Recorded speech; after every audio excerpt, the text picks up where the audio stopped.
this video, I will compare Binance and CoinDCX to help you decide which crypto exchange is the best fit for you.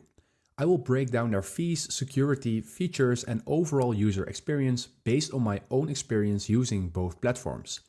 And let's start about the fees and the costs. And to start off, Binance has some of the lowest trading fees in the exchange crypto industry, especially if you use BNB for discounts. And what about CoinDCX? So CoinDCX also covers competitive fees, but may have slightly higher spreads on certain trades.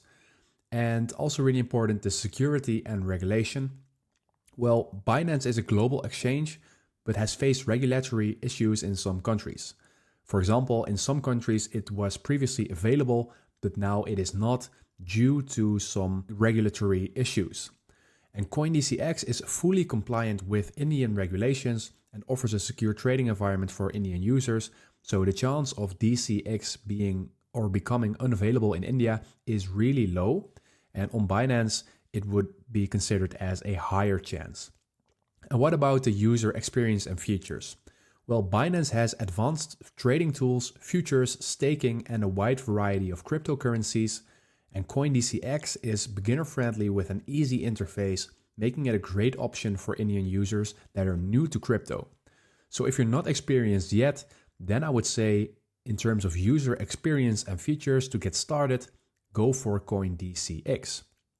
And let's make a final verdict on CoinDCX and Binance.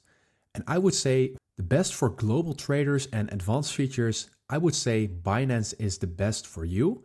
And the best for Indian users and regulatory compliances and users that are getting started in crypto and finance, I would say go with CoinDCX and use this advantage that you are living in India to use CoinDCX.